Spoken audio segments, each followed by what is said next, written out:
it's your first time performing here at the bar? Yeah.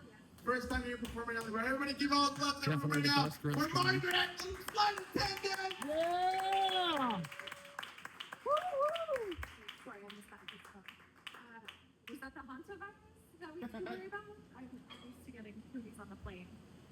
So I was a flight attendant from 2008 to 2014. Does anybody recognize this outfit? He's flown Delta.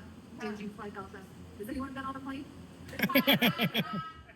What's the weirdest thing you've ever brought through TSA that you weren't totally sure was going to make it through? Dildo.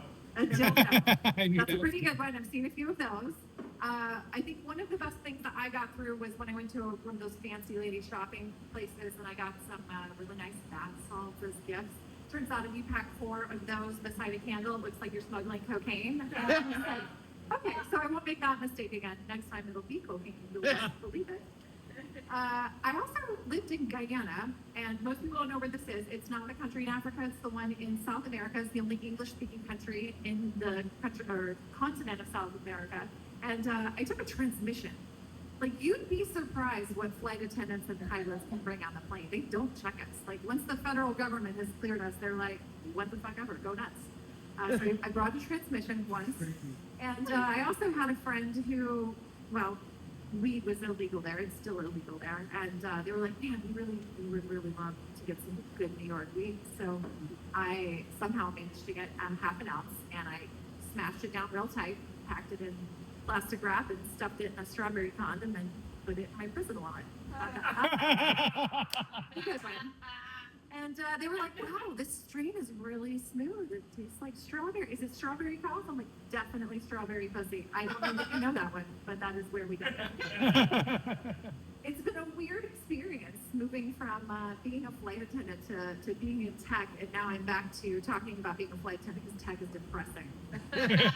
AI cannot tell my stories, so if you are interested in learning about the celebrities I fucked, they are on margarettheflightattendant.com. I'll tell you about one real quick. That is everybody ever flown to Palm Beach, the entitled white people capital of the world? Yeah. Palm Beach to LaGuardia is the most hated flight in the entire system in Delta. Like, they hate it. Inevitably, you'll get 24 old ladies and old men like creeping onto the plane, coming off of their wheelchairs. Somehow, Jesus visits us between Palm Beach and New York because somehow they all just walk off the plane, had a great time. They've had their 2 Bloody Marys, and they can walk again. Surprise! It's a lovely flight. I always love it because the old Jewish ladies will poke you in the hips for some reason. They just can't seem to get your attention any other way, despite there being a fucking call button out there. If you want to poke you, I'd be like, I want a Diet Coke, tomato juice. Sal, what do you want? The girl wants to know. It's always a good flight. But one time I had a really good flight. It was Saturday night, 8 p.m.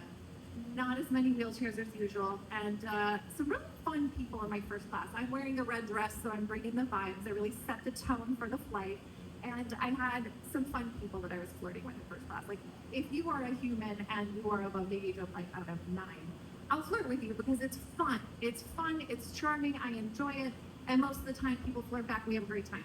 3D took it a little too seriously. 3D was about gay tall. I'm 5'10", and I am 6'1" in these heels, and this guy is 5'6" on a real confident day. And he says, so I'm in a band, and mind you, he looks like he's my dad's age. I was 27, my dad was 60-something, and I'm just like, aren't you a little old to be in a band?